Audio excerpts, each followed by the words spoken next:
Well, look at here, folks. We're back again for another episode of the Soul Sessions, as featured here on Wrestling Republic. My guest with me today is someone who allows us to control our narrative. It is Jake Logan of Control Your Narrative. Jake, how you doing, pal? I'm doing great, man. Thank you for having me.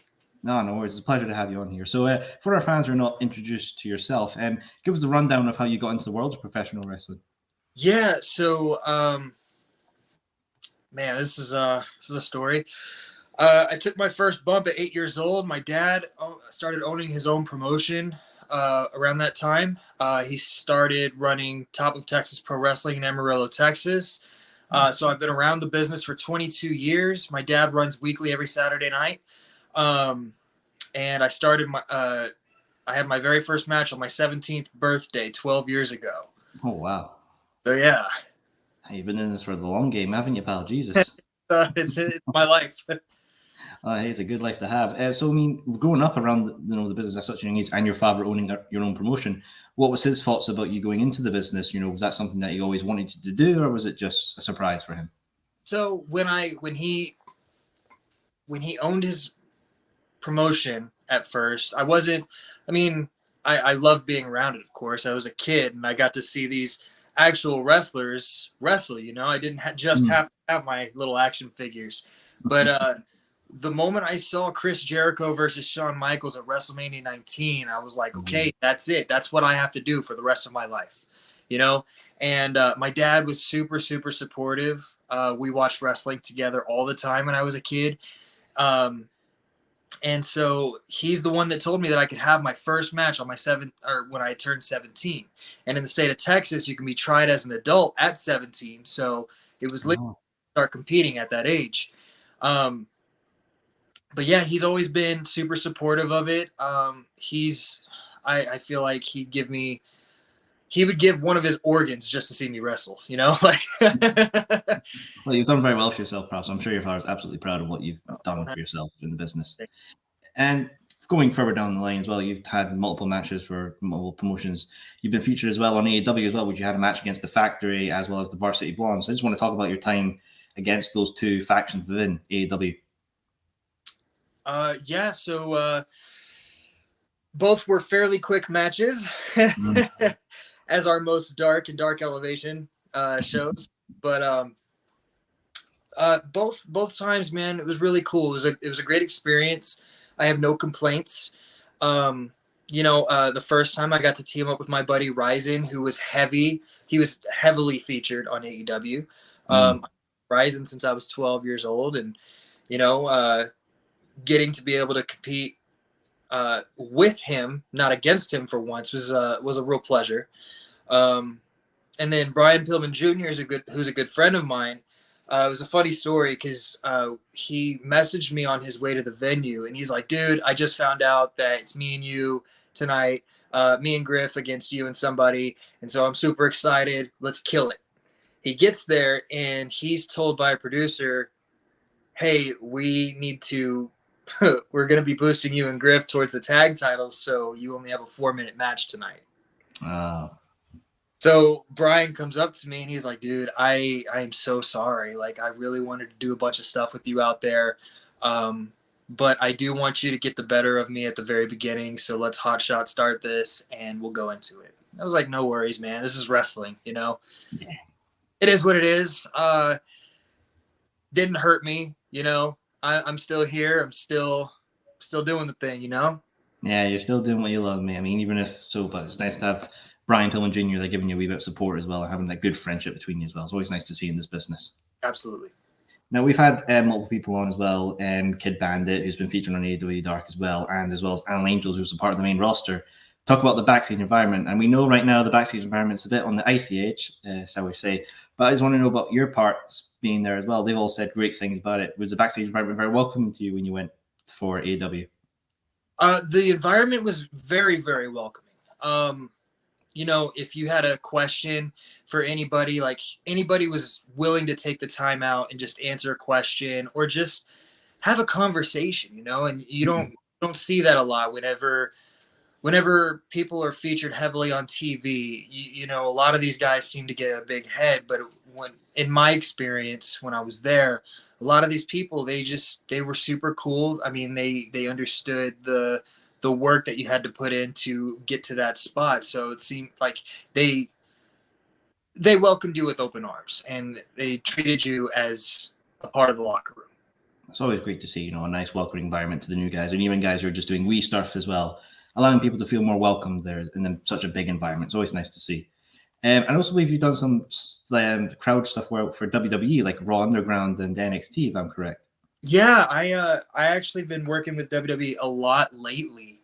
Um, it's it was to the point where it's like every 2 weeks they're bringing me in for extra talent. I just did something a few weeks ago with Dante Chen and Big Body Javi on Level Up, Oh, and nice. it was a fun little experience. Me and Javi got in each other's faces and everything, and it was fun. And then with NXT 2.0, like I would say that's also a very welcoming locker room. Back in the Full Sail days, like it was while it was still welcoming, it was also like people were a little more on their toes. NXT 2.0, it's a little bit more relaxed, and it's a nice welcoming environment. Everybody's there to help each other. But yeah, I did the Raw Underground. Funny story about the Raw Underground. So I have long blonde hair, and I was told by Drake Wirtz, who is Drake Younger, who that's a different story.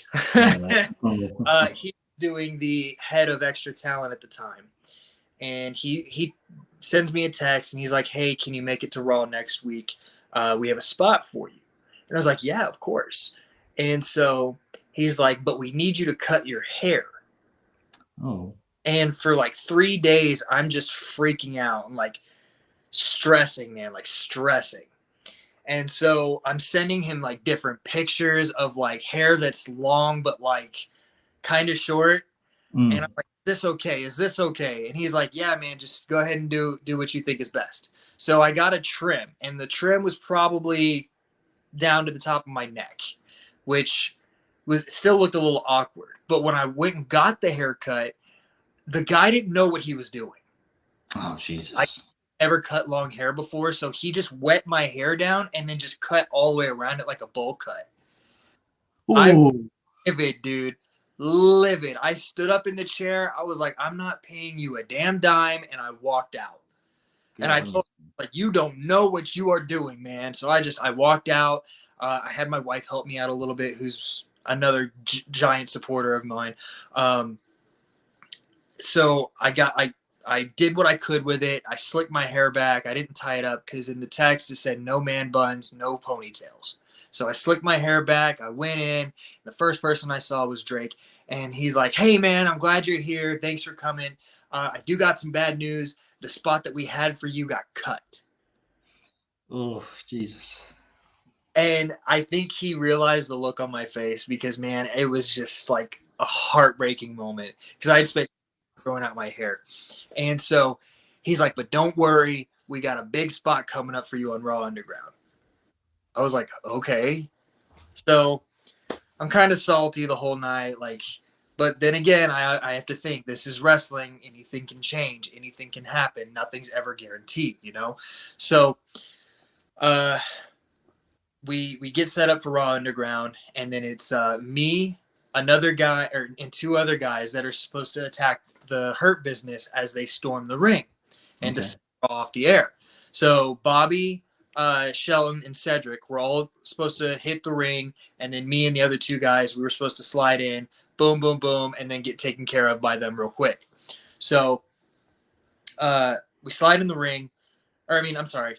I practiced with Bobby. I slid in the ring and I practiced with Bobby what he's gonna do. He gives me the big power bomb. Goes perfect, and then we're getting ready for the spot. It's on. We're live. They hit the ring. They're starting to clear out the other two guys who are having the match in there, and then a producer leans into our ear and they're like, "Hey, USA doesn't have time for you guys to slide in." Jesus, man. Oof. And if you go back and see that episode, you just see me in this bright red shirt and I'm ready. Like you see me ready and then you see me do this. Just the intimidating factor. I was just defeated that night. So defeated. But like I said, man, like nothing's ever guaranteed in professional wrestling, you know, and I always got to keep that mindset in the back of my head because anything can happen at the drop of a dime. Somebody can contact me and be like, be ready for this spot. And then 10 minutes later, they can be like, hey, sorry, forget it. You know, That's wrestling. It's a very interesting business that we're all a part of and loving. Everything can change on the fly. You never know what's happening. One day it's something, and then boom, something else is happening right in front of you. Right. Well, let's get on to the wee shirt you're wearing there about control your narrative. So, what was your main introduction to CYN? So before Control Your Narrative was even a thought of a promotion, I got to meet EC3. We were both booked on a show in Dallas. I was already living in Florida at the time, so was he. We were both booked on a show in Dallas, and we had to fly on the same plane back. And so we hit it off real well. I'm sure in his head he was like, gosh, this is another annoying kid who's going to ask me for advice and not listen. But I'd like to think I impressed him a little bit by changing his mind on that. EC3 has helped me immensely. When I was able to pick his brain, I took everything word for word that he said to heart. So he ended up, and it was kind of like a twist of fate. So it's like he didn't have a ride to where he needed to go work out at after he got off the plane. So I was like, well, instead of you ordering a Lyft or ordering an Uber, don't waste the money. I live here in Florida anyways. I got an hour drive back. Let me just drive you there. He's like, all right, cool. Loads of stuff up in the car and everything. I drop him off. About a day and a half later, my wife is cleaning out the car and she finds his credit card. Yeah, it was under the seat. And so I texted him and I said, hey, you left your credit card in the car. Do you want to meet up for a workout on Monday? And I'll give it to you then. And he's like, absolutely. Be ready for legs. So I'm like, all right, cool. So we did the workout and everything. He destroyed my legs. And then we kept in contact after that. He started figuring out who I am as a person. I got to tell him kind of about my life, kind of like what I was telling you with my dad, him owning his own promotion. And then he does this thing where he does like a deep dive into your psyche and he tries to figure out exactly who you are as a person. And it's unlike something I've ever experienced before. He's just such a creative individual that once he meets somebody and if he likes them, he knows exactly what kind of thing like he would like to see if that could work for the business that we're in. Does that make sense? Yeah, no, I completely understand you there, pal. So we did this thing where it was kind of like a prequel leading up to this tour that we're going to be doing. But it was we started off with Free the Narrative 1, which is a feature film on pro wrestling TV. And basically that was kind of my introduction to, for lack of a better term, the masses, you know. This was my opportunity to be seen on a grander scale, not just on WWE or AEW. So through that, we led to the next Free the Narrative movie, also on Pro Wrestling TV, Free the Narrative 2. And in that, we got to introduce Braun Strowman, Adam Scherr. But it was really cool the way he was able to tell my story and continue to tell it, especially with this Free the Narrative 3 coming out in the fall. It's definitely an adventure to watch. Yeah, I love them as well. I watched the first one with Matt Cardona as well, and I really just enjoyed watching EC3 and him working in the ring as well. Did you watch the first one as well with Matt Cardona in it? Oh, of course. I was a part of it. Right. Fair enough, and you get to watch it for a free experience.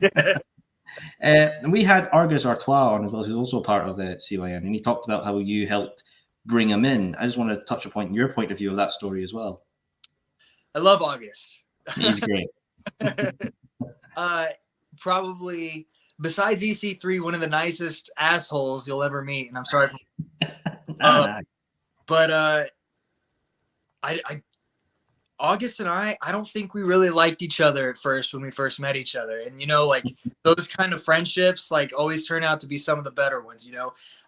So at first I thought August was just this cocky, arrogant kid. I thought he had been wrestling longer than he had. And then when he said he was like, I think I met him when he was like 3 months in, he was calling himself this 3-month veteran. Veteran term got under my skin. It's 2022, you know. I'm not one of those guys. So I meet him and I'm like, okay, well, he's just cocky and arrogant, same type of ego that I've dealt with all throughout Texas when I was living there. So I was like, okay, well, unless I have to work with him, I might just go ahead and keep my distance from him. So fast forward a couple of weeks, I'm working WWN, and there's a towel laying around that I just seen just laying there all day. It looked nice and clean.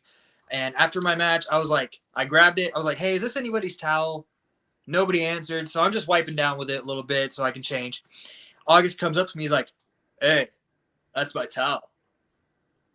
I'm like, oh, I'm sorry, dude. Well, I raised it up. I was asking a bunch of people. Nobody claimed it, but I'll wash it and give it back. He's like, all right, no worries. Cool. The next time I saw him, he was like, hey, you got my towel?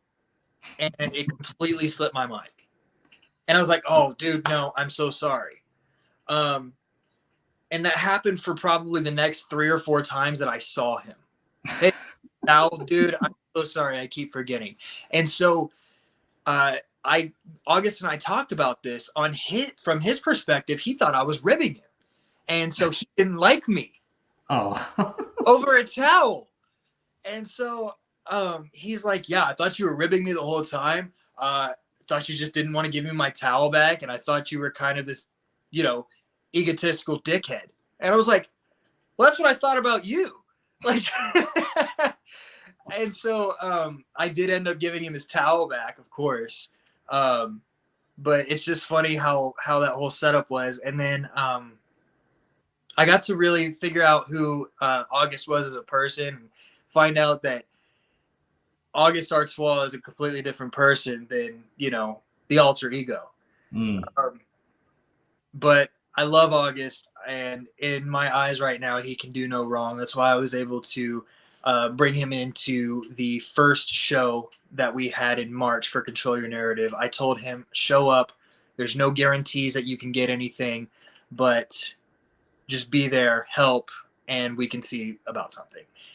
Then, so there was word going around that something on Reddit got posted.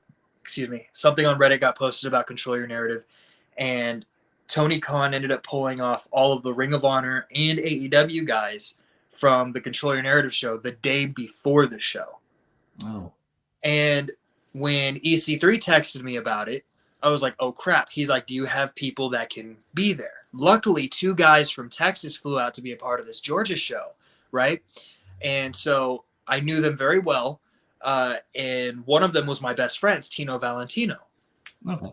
I was like, you guys got to come to Orlando with me tomorrow. You got to be a part of this Control Your Narrative show. And then I texted August. I was like, be ready. And so we get there the next day. EC3's saying, I think I want to do this Project Pit type match. Who do you want to wrestle against? And I knew that Ryzen was going to be there. So I said, I want him to lead the team against me. Me versus Ryzen, his team versus my team. Put August Artswell, Tino Valentino, and then there was another guy on the team, Project X. It was them against me, Chad, and I'm blanking right now. Somebody else. But I got to get August and Tino in there. Two of the best workers that I've met in the business as far as the indies go. And I was really proud of how well they did. And we got to have a couple of spots with each other and everything like that. And from that day on, like EC3 loved both Tino and August. And so I'm so happy that I was able to get them involved with it.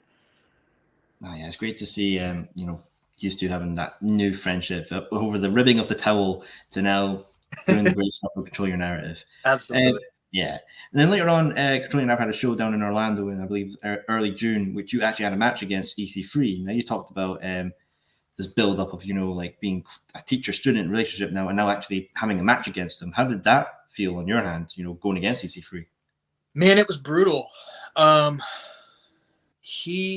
I've never seen him chop anybody harder than he's chopped me. So EC3 and myself, we have this weird relationship. And he critiques me a lot. Sometimes he's not so nice about it. Sometimes he's super nice about it. But I do feel like everything he does critique me on or he teaches me, it's all like valuable information. So leading up to this match, like I was super nervous because they were saying it was going to be a street fight match. And so like, cool.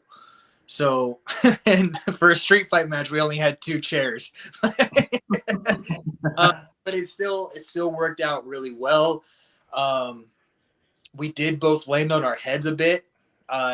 He came at me, he ran at me, and I gave him a power slam, and he hit his head a little bit. And then I got spiked on a chair and landed right on top of my head and had a crick in my neck for a good 2 weeks. But it was definitely one of the funnest matches I had in a while. And so I'm forever grateful for that match. Oh, hey, you've done well for yourself, Jake. Honestly, you've done well. Now, something I will have to touch upon, obviously, is a big thing. It surprised everybody.